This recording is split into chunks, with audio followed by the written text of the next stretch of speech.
자, 폼페이오 미 국무부 장관이 북한 주민들이여 일어나라 라는 메시지를 던진 것 같습니다.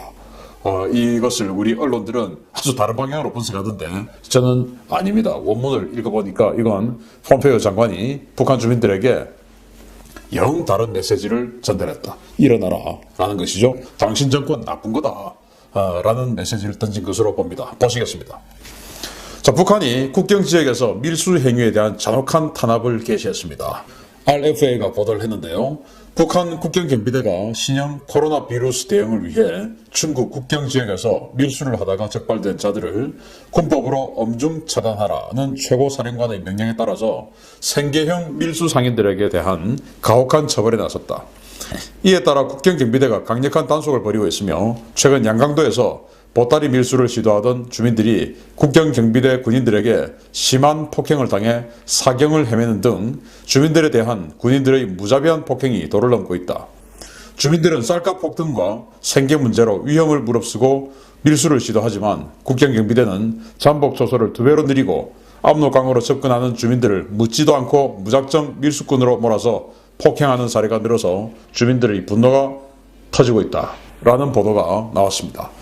야, 이 국민들 안중에도 없는 그런 상황이 지금 진행되고 있는데요.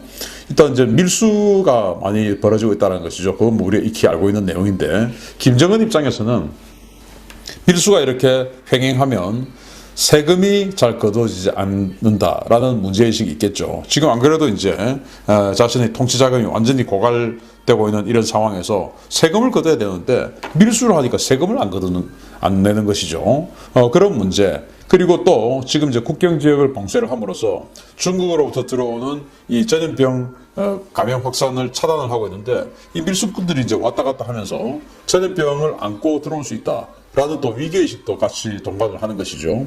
이렇게 해서 이제 국경 지역에서 밀수를 단속을 하는데 정상적인 국가 입장에서는 밀수를 단속해야 되는 건 맞습니다. 그런데 단속하면서 아무리 그 국법에 어긋나는 행위를 한다고 하더라도 이런 식으로 무자비한 폭행 그리고 밀수꾼인지 아닌지 구분도 하지 않고 그냥 국경 지역으로 접근하면 폭행하는 사건 이런 것들이 너무나 비일비재하면서 이 국경 지역에 사는 함경, 북도, 그리고 자강도, 양강도, 평안북도 이 지역 압록강, 두만강 유역의 주민들의 불만이 굉장히 고조되고 있는 것이죠.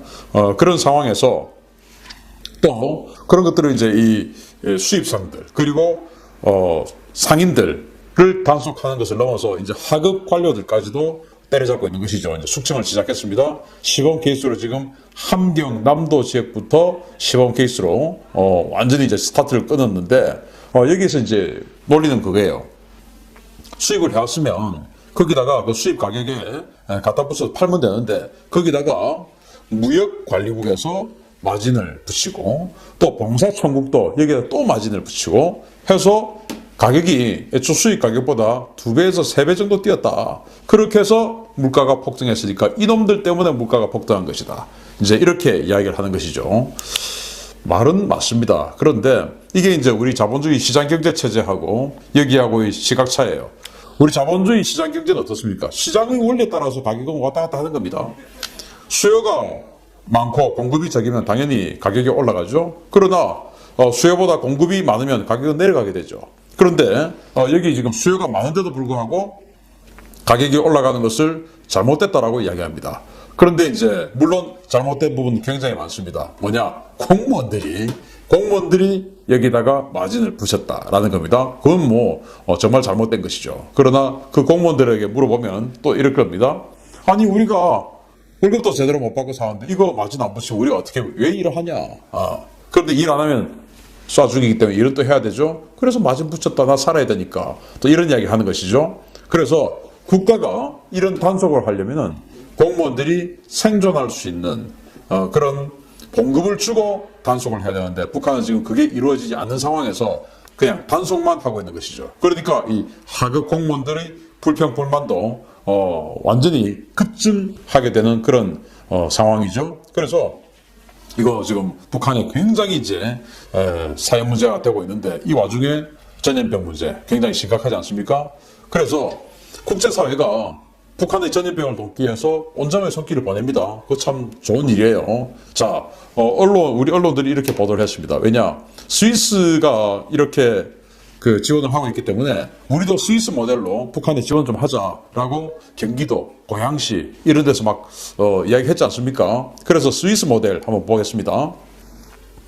스위스 외교부 산하의 개발협력청의 인도주의 지원국이 UN 대북제재위원회에 제재 면제 신청을 받아서 북한 병원 30곳에 전달할 소독용품 키트와 보호장비 등 9만 5천 달러 상당의 물자를 북한에 보냈다.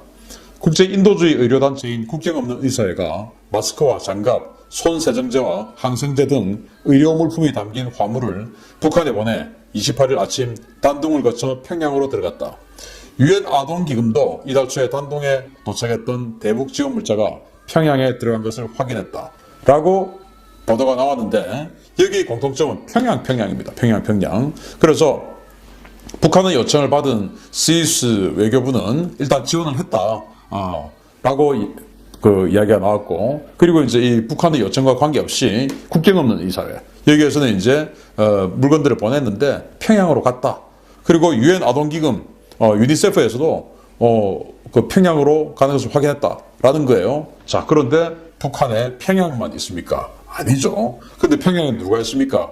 최고 권력자들이 있죠. 또 평양에서도 그것이 정말 시민들에게 나눠지겠습니까? 아니면은 이렇게 9만 5천 달러 사실은 뭐 되게 많은 어떤 물량은 아니죠. 이런 것들이 특권층들의 건강 유지를 위해서 갈 확률이 높겠습니까? 저는 특권층을 위해서 갔다라는 가능성이 훨씬 높다고 생각합니다. 왜냐?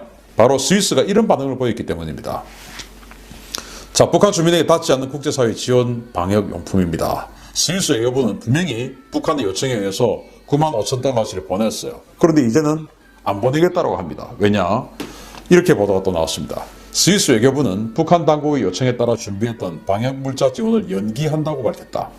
스위스 외교부는 스위스 개발협력청 직원을 평양에서 본국으로 송환한 상황에서 지원 물자가 어디로 전달되고 사용되는지 모니터링할 수 없기 때문에 물자를 지원할 수 없다는 입장이다. 스위스 당국은 개발협력청 평양사무소 인원이 평양에 다시 상주하며 정상 업무를 개시하고 투명한 감시와 모니터링 절차 실행을 보장할 수 있을 때까지 방역물자 수송을 연기한다 라고 밝힌 겁니다. 자, 스위스, 북한과 국교도 수립되어 있는 나라죠. 김정은이 스위스에서 유학을 했기 때문에 김정은의 제2의 고향이라고 할 수 있는 곳이기도 하지요. 그런 스위스에서 안 보내겠다 이겁니다. 왜냐? 우리가 검증할 수 없잖아. 그런데 이 말에는 괄호치고 니들이 지금 우리보다 더 잘 사는 니들 특권층이 좀 쓰고 있잖아. 괄호 닫고. 이게 들어있는 겁니다. 왜냐? 너무나 뻔한 일이기 때문에. 그래서 우리는 정말 인도주의적인 마음으로 돈을 모아서 니들에게 이런 그 방역물자를 전달해 주는데 왜 니들은 최고 특권층, 그러니까 우리 스위스 국민보다 더 잘 살고 있는 최고 특권층이 이걸 가지느냐. 최고 특권층을 위해서 우리 스위스 국민들의 성금을 보내줄 수 없다. 이건 것이죠. 자, 이런 상황에서 이제 북한은 지금 이 북한 전역에 이 전염병이 확산되는 것에 대해서 우리 대한민국 때문이다 라고 또 지금 유언비어를 유포를 하고 있어요. 우리 대한민국이 이 바이러스를 살포했다 이겁니다. 뭐냐?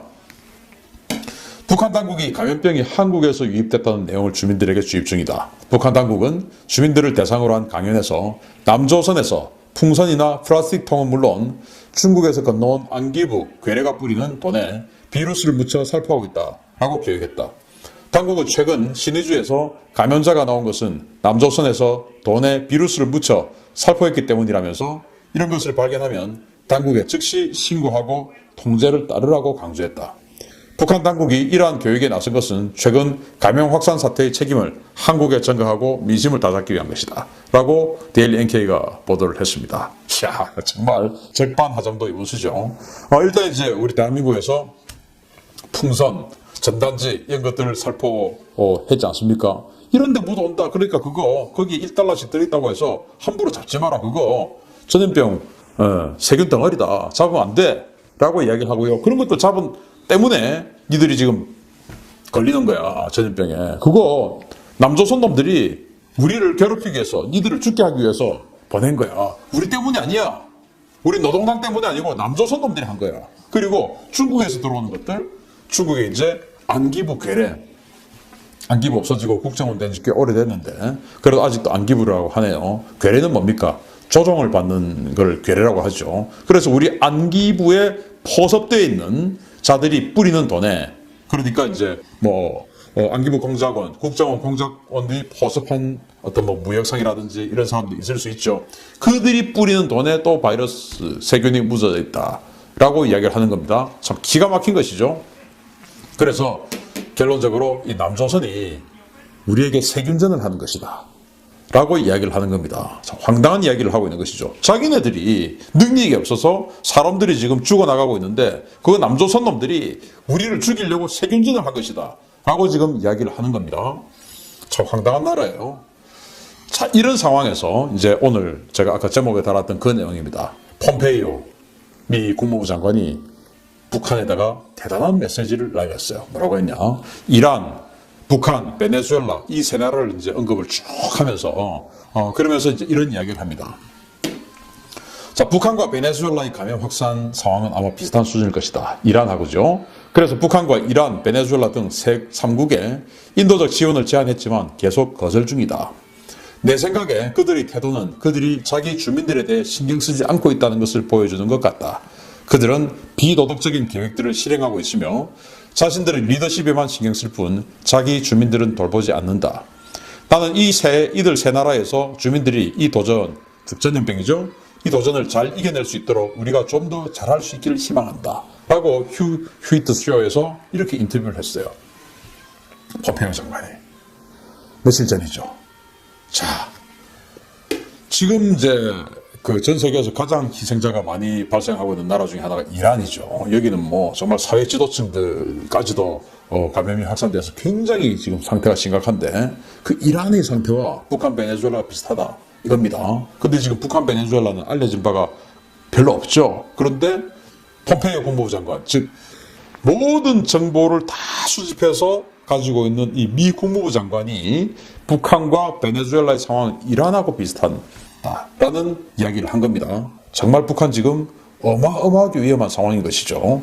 자, 그러면서 그들은 바로 북한 최고 지도자죠. 김정은과 그 김정은을 에워싸고 있는 북한의 코어 인사들이죠. 그들은 자기 주민들에 대해 신경 쓰지 않고 있다는 것을 보여준다. 여기에 이제 김정은 그리고 베네수엘라의 마두로 이렇게를 지금 이야기하는 겁니다.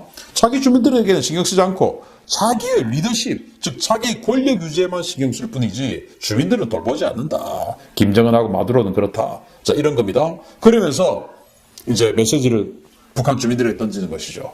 나는 당신네들에게 정말 잘해주고 싶다. 그런데 저 위에 있는 당신네들 위에 있는 저놈은 자기 권력 유지에만 신경 쓰지 당신네들에게 신경 쓰지 않는다. 근데 난 잘해주고 싶다 우리 미국은. 그럼 어떻게 해야 되냐? 저놈 바꿔야 되지 않느냐.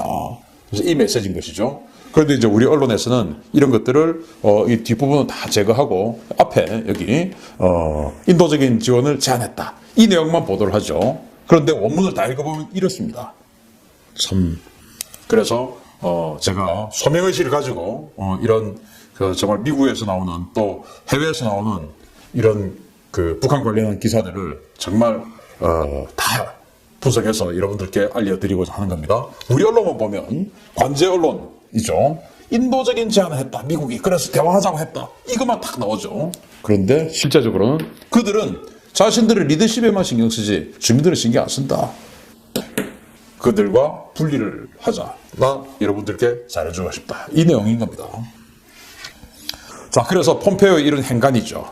행간은 뭐냐? 북한 김정은 너하고 주민들하고 나는 분리할 거야. 이겁니다. 폼페이오 국무부 장관이 국무부 장관 되기 전에 바로 CIA 국장이었습니다. 2017년도 2017년도에 폼페이오가 국무부 장관 되기 전에 CIA 국장일 때 우리 정치인들에게 그렇게 얘기했습니다. 어느 날 갑자기 김정은이가 사라진다 하더라도 나에게 묻지 마라. 그렇게 이야기를 했었죠. 바로 그 정도로 폼페이오는 정말 대단한 강경파였어요. 그런 강경파였던 폼페이오 장관이 이런 이야기를 했고 그런 이야기에 대해서 김정은 어마어마하게 불쾌하겠죠. 그러니까 이 북한 외무성의 신임 대미 협상국장이 우리 건드리면 다친다. 왜? 폼페이오가 체제 전복을 종용하는 이런 멘트를 했기 때문에 대미 협상국장이 우리 건드리지 마라. 건드리면 다친다. 이런 이야기를 하는 거예요. 자, 우리는 폼페이오의 이번 망발을 들으며 다시금 대화 의혹을 더 확신성 있게 접었다. 미국이 오랜 기간 우리 인민들에게 들씌운 고통을 그대로 공포와 불안으로 되돌려 갚아주기 위한 우리의 책임적인 계획 사업들에 더 큰 열의를 가지게 되었다. 우리는 우리의 길을 갈 것이다. 미국은 때없이 주절거리며 우리를 건드리지 말았으면 한다. 건드리면 다친다. 라고 이야기를 했죠. 김정은의 말을 그대로 한 겁니다. 그래서 우리의 책임적인 계획 사업들에, 즉 핵개발도 해서 더 세게 나가겠다. 이야기를 하는 거예요. 우리는 우리의 길을 갈 것이다. 말만 하지 말고 제대로 한번 가보길 바랍니다. 그러면서 우리 건드리지 마라. 우리 체제 전복하지 마라. 라고 애걸 하는 것이죠. 자, 그런데 성난 북한 민심을 자극하는 이제 미국입니다. 이제 완전히 정권과 이 주민들을 분리하는 작업들을 시도합니다. 바로 레짐 체인지 스타트인 것이죠. 자, 북한 체제 전복 시동 거나 걸어주기를 바랍니다. 걸리기를 바랍니다. 기다리겠습니다. 기대합니다. 계속 분석하겠습니다. 감사합니다.